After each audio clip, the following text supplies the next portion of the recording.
తాకట్లో ఉన్న బంగారాన్ని విడిపించి ఆ రోజున మార్కెట్ ధర కట్టి మిగిలిన డబ్బును మీకు అందిస్తుంది కొమ్మూరి గోల్డ్.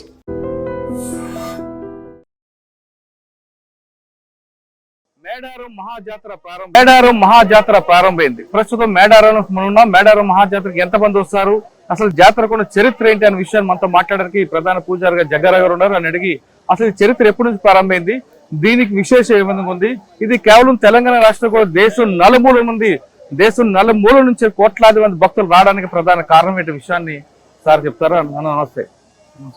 మేడారం ఇది కేవలం తెలంగాణ రాష్ట్రం, ఆంధ్రప్రదేశ్ కాకుండా దేశం నలుమూలను గిరిజనులందరూ కూడా వస్తారు. ఇంత పెద్ద జాతర లక్షలాది మంది, కోటి మంది కూడా వచ్చే అవకాశం కనిపిస్తుంది. ఈ జాతరకి దీనికి ఉన్న చరిత్ర ఏంటి, ఇంతమంది భక్తులు ఇక్కడ రావడానికి ప్రధాన కారణం? ఈ జాతర సమ్మక్క సారలమ్మ జాతర, ఇది ఆదివాసీల జాతరగా ఆదివాసులు చేస్తున్న జాతర. వీళ్ళ ఆచారం సాంప్రదాయము గొట్టు గోత్రాల ప్రకారంగా ఈ జాతరని చేయడం జరుగుతున్నది. పూర్వకాలంలో ఇదంతా దట్టమైన అడవి. ఆ అడవిలో ఒక ఆదివాసీలు ఈ అమ్మవారిని పూజించడం మొదలుపెట్టడం జరిగింది. నియర్లీ ఒక 700 సంవత్సరాల నుండి అమ్మవారిని మొదలుపెట్టడం పూజించడం జరిగింది. అప్పటి నుండి 700 సంవత్సరాలు మేము పూజలు చేస్తూ వస్తూనే ఉన్నాము.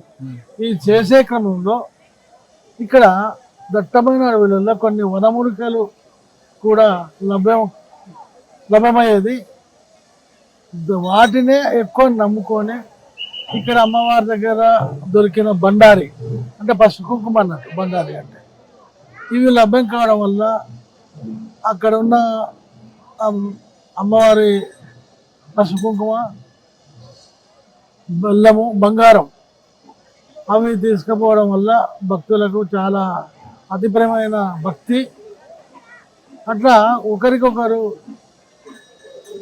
ద్వారా ఒకరికి ఈ సమాచారం ఇవ్వడం వల్ల అధిక జనాలు అవుతున్నారు. అందులో ప్రభుత్వాలు కూడా ఏ ప్రభుత్వం వచ్చినా కొద్దిగా డెవలప్ చేస్తూ వస్తున్నది. డెవలప్ చేస్తున్న తరుణంలో భక్తులు కూడా ఆదివాసులే కాక ఆదివాసేతరులు కూడా వచ్చి అమ్మవారిని పూజించుకోవడం జరుగుతున్నది. ఆ పూజ విధానంలో ఈ భక్తులకు వాళ్ళు కోరుకున్న కోరికల్ని అమ్మవారు తీరుస్తుంది కనుక భక్తులు అధిక సంఖ్యలో అమ్మవారిని దర్శించుకొని వెళ్తున్నారు. అంటే జాతర 700 సంవత్సరాల ప్రారంభమైన జాతరకి పూజ విధానం ఎలా ఉంటుంది? అంటే గద్దెలు ఎప్పుడు తీసుకొస్తారు, ఎన్ని రోజులు పెడతారు, ఎన్ని రోజులు ప్రధాన జాతర జరుగుతారు? అయితే ఇక్కడ ఈ అమ్మవారిని స్థాపించడం వల్ల 3వ గోత్రము 5వ గోత్రము ఈ 2 గోత్రాల కలయికే ఇక్కడ అమ్మవారు స్థాపించబడ్డది. ఇది బుధవారం రోజున ఈ కార్యక్రమాలలో, అమ్మవారి పూజ కార్యక్రమాలలో బుధవారం రోజున కన్నెపల్లి నుండి సారలమ్మ దేవతను తీసుకొస్తారు. కొండాయి నుండి గోవిందరాజుల తీసుకొస్తారు. పూనుగొండ నుండి పగిడితరాజును తీసుకొస్తారు. బుధవారం రోజున జరిగే పూజా కార్యక్రమము. దాని తర్వాత గురువారము ఉదయం 7 గంటలకు వనదేవతని తీసుకురావడం జరుగుతున్నది. వనదేవత అంటే అడవిలోకి పోయి వనం తెచ్చి ఎదురు తీసుకొస్తాం, దాన్నే వనదేవత అంటారు. 7 గంటల నుండి 8 గంటల వరకు తీసుకొచ్చి అమ్మవారి గద్దెల పైన ప్రదర్శించడం జరుగుతుంది. అది జరిగిన తర్వాత మళ్ళీ 3 గంటలకు చిలుకల గట్టుకు సమ్మక్క తల్లిని తీసుకురావడం జరుగుతుంది. ఇప్పుడు 3 గంటలకు పోయి అక్కడ 4:30 నుండి స్టార్ట్ చేస్తే 6:30, 7 గంటల వరకు అమ్మవార్లు గద్దెకి తీసుకొస్తారు. గద్దెకి తీసుకొచ్చిన తర్వాత ఇప్పుడు అన్ని దేవతలు సమ్మక్క, సారలమ్మ, పగిడిద్దరాజు, గోవిందరాజు ఇవన్నీ వాళ్ళ గద్దె మీద వాళ్ళు ప్రదర్శించడం జరుగుతుంది. శుక్రవారం రోజున భక్తులు ఈ 4 దేవతల్ని దర్శించుకొని వాళ్ళ యొక్క మొక్కులు చెల్లించుకోవడం జరుగుతున్నది. దానికి ఈ రాష్ట్ర ప్రభుత్వం వారు కొంచెం ఈ గద్దెని కొద్దిగా మార్పు చేద్దాము అనే ఉద్దేశంతోనే ముఖ్యమంత్రి గారు వచ్చినప్పుడు ఏదో ఆయనలో ఆలోచన కలిగింది. ఆ కలగడం వల్ల ఈ ప్రాంగణం అంతా కొంచెం హెల్ప్ చేస్తూ కొంచెం రూప్ చేంజ్ చేయడం జరిగింది, గద్దెల లెక్క చేయడం జరిగింది. అంటే ఇక్కడికి వచ్చిన ప్రతి భక్తులు కూడా ఇక్కడ కూర్చొని బంగారం ఇవ్వడం అంటే బెల్లం ఇవ్వడం సాంప్రదాయం కనిపిస్తుంది. బెల్లం అంటే అది ఎత్తు బంగారము అంటారు దాన్ని సార్. మనం ఎంత బరువు ఉంటుందో దాన్నే ఎత్తు బంగారం అంటాం. ఎందుకంటే మనకు ఏమన్నా పిల్లలు ఎడితే ఎత్తు బంగారం పెడతాము అని, ఏమన్నా ఉద్యోగం వస్తే ఎత్తు బంగారం పెడతామని, నాకేమన్నా జబ్బు వస్తే దాన్ని ఆ జబ్బు పోతే నీకు ఎత్తు బంగారం పెడతాం తల్లి అని మొక్కుంటాం భక్తులు. అంటే దుకాణంలో తెచ్చినప్పుడు అది బెల్లమే. ఆ బెల్లాన్ని మనం తూకం చేసిన తర్వాత దాన్ని తీసుకుపోయి గద్దెల పైన పెట్టినప్పుడు అది బంగారంగా రూపాంతరం చెందుతారు. పేరు మారుతారు, రూపాంతరం చెంది పేరు మారుతారు. అది బంగారము. ఆ బంగారం అందరు తీసుకొని కళ్ళకు అద్దుకొని పోతారు. ఈ బంగారం అట్లా ఉంచుంటే మంచిది. మళ్ళీ పసుపు కుంకుమ కూడా అతి పవిత్రమైన పసుపు కుంకుమ. అది ఇంట్లో తీసుకుపోయి మన పిల్లలకు ఏమన్నా జరిగినప్పుడు చెడు ఉంటుంది, గాలి ధూళి అనేది పదాలు వాడతాం మనం ఈ తెలంగాణలో ఎక్కువ. అది పొగేస్తుంటారు, ఏమన్నా వచ్చినప్పుడు వాళ్ళకి పొగేస్తుంటారు, అదంతా పారిపోతుంది, చెడు పారిపోతుంది అనేది నమ్మకం. కోడిని కోయడం వెనుక ఒక చిన్న చిన్న శక్తులు ఉంటాయి. అవి ఆ కోడిని ఎదురు దండం పెట్టి చేస్తే ఆ శక్తులు కూడా దాంతో పారిపోతాయి అనే నమ్మకంతో ఆ కోడిని ఎదురు కోడి పిల్లని అమ్మవారికి దండం. కాదన్న, కొంతమంది రావడానికి ముందే సమ్మక్కకి దండం పెట్టి ఇంటి దగ్గర కోడిని కోసి కొంత బియ్యం తీసుకొస్తారు. దాని వెనక ఉద్దేశం ఏంటి? అమ్మవారికి కంపల్సరీ వడి బియ్యం అంటాం, వడి బియ్యం కట్టుకుంటాం. అలా కుడుక, గాజులు, పసుపు బియ్యము, పసుపు కుంకుమ అవి తీసుకొచ్చి ఆ వడి బియ్యము అమ్మవారికి సమర్పిస్తాం. దాన్ని ఇక్కడున్న ప్రజలందరూ తీసుకుపోతారు. తీసుకుపోయి మన పంట పొలాలలో చల్లుకుంటారు సార్. ఎందుకంటే ఇది అమ్మవారి దగ్గర తీసుకొచ్చిన బియ్యం కనుక మన పంట పొలాల్లో చల్లుకుంటే మనకు పంట ఎక్కువ ఫలాన్ని ఇస్తాయి, ఎక్కువ పంట ఉంటుంది. ఒక ఎకరంలో 20 బస్తాలు పండేది ఒక 30-35 బస్తాలు పంటుందని నమ్మకంతో భక్తులందరూ తీసుకుపోయి చల్లుకుంటారు. మీరు చాలా సంవత్సరాలు చూస్తున్నారు కదా, సంవత్సరం పెరుగుతుందా భక్తుల సంఖ్య? దీనికి సంవత్సరం పెరుగుతున్నా సార్. కాకపోతే ఏంటంటే ఒకప్పుడు అదంతా దట్టమైన అడవి, దాన్ని భక్తులు కొద్దిగా అనుమానించేది, కొద్దిగా వెనక ఉండేది. ఏదో అడవిలా ఎట్లా మేము పోయి పండుకోవాలనేది ఉంది. కానీ ఇప్పుడు మాత్రము ఆ భయం ఏమీ లేదు, అడవిలోనే పంటున్నారు. వాళ్ళకి ఎలాంటి చిన్న చీమ కూడా కుట్టదు, హాని చేయదు అనేది నమ్మకం. బాగా గతంలో అన్నలు ఉన్నప్పుడు కూడా వాళ్ళు ఏమి చేయకపోయారు.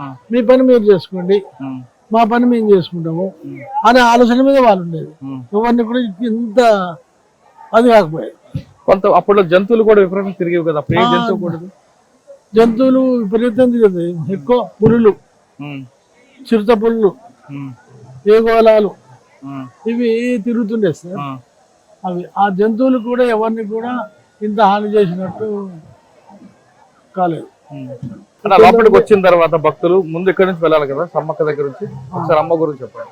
ఎందుకంటే సమ్మక్క దేవత వస్తే టోటల్ అమ్మవారిని కూడుకొని ఇక్కడ పెట్టుకుంటుంది అనే నమ్మకంతో అందరిని పిలిపించుకొని సమ్మక్క అందరి దేవతలు పిలిపించుకొని మీరు మీ దేవతల మీద ప్రసిద్ధించండి, నేను తర్వాత వస్తాను, నేను వస్తే మీకు ఎలాంటి హాని కలగదు, భక్తులు కూడా బాగుంటారు అనే దాని మీదనే సమ్మక్క వచ్చి చేసి వాళ్ళందరికీ అభయం ఇస్తుంది అన్నట్టు. వచ్చిన భక్తులందరూ చాలా ఆయుర్వేదాలతో ప్రశాంతంగా ఉంటారు అనేది నమ్మకం సార్. సమ్మక్క తర్వాత ఎక్కడికి వెళ్ళాలి? సారక్క కడబెల్లి నుండి వస్తుంది సార్. ముందే సారక్క వచ్చి కూర్చుంటది. ఇక్కడ గుడి ఉంటుంది, మేడంలో గుడి ఉంటుంది.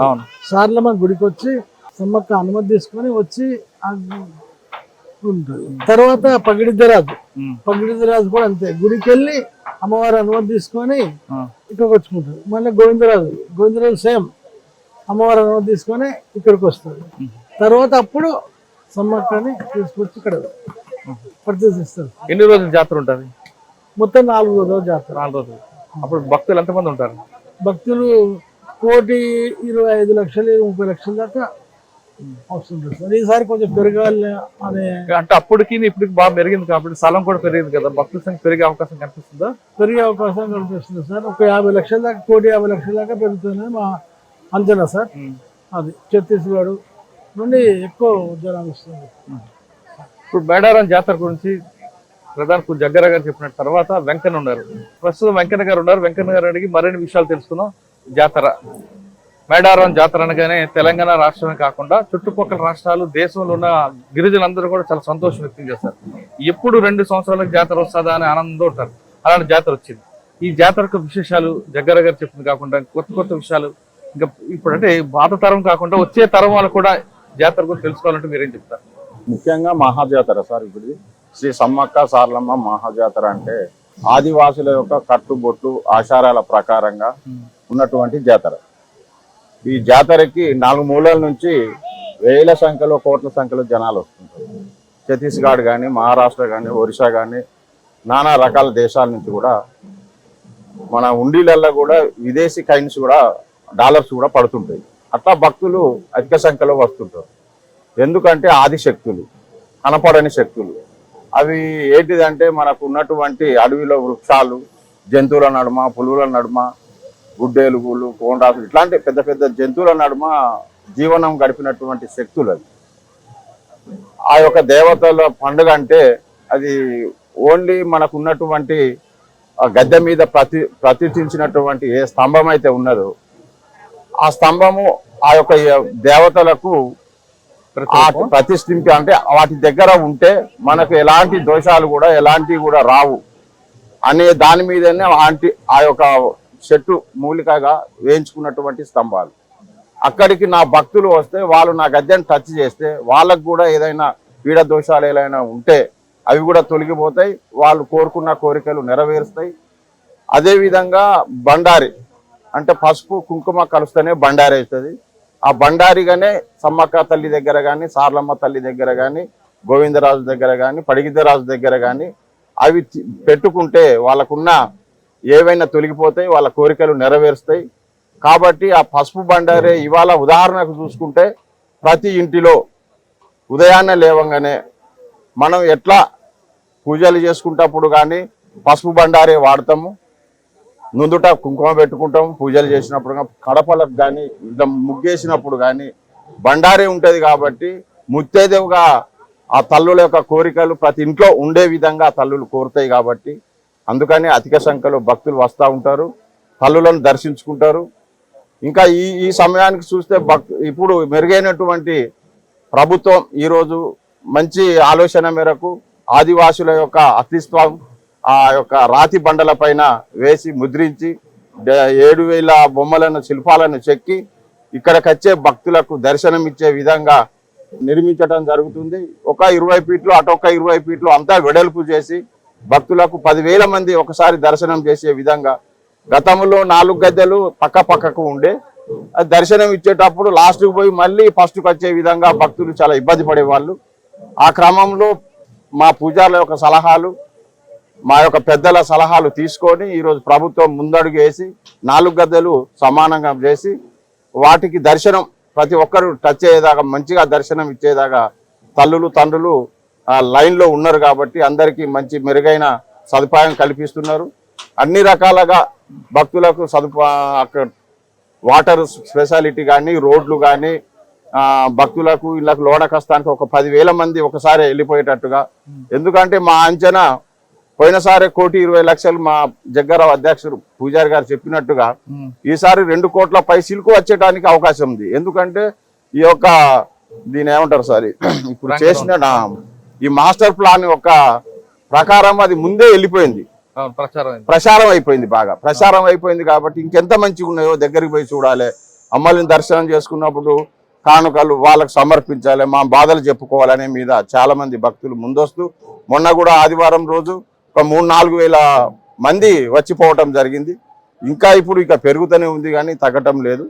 భక్తులు ఇంకా అలా కోరికలు తీర్చే తల్లులుగా ఉన్నారు కాబట్టి కంపల్సరీ భక్తులు అధిక సంఖ్యలోనే వస్తారు. ప్రభుత్వం కూడా ఫ్రీ బస్సు అనే దాని మీద కూడా కొంత ఉంది.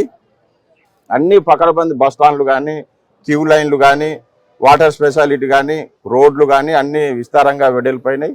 భక్తులకు అన్ని సౌకర్యాలు ప్రభుత్వం ముందు చొరవ తీసుకుంటుంది. దానికి ఇది కాకుండా ప్రభుత్వం చేస్తుంది, ఆలయం తరపున మీరు చేస్తున్నారు. ఇక్కడికి వచ్చే భక్తుల నుంచి ఎలాంటి సహకారం కావాలి?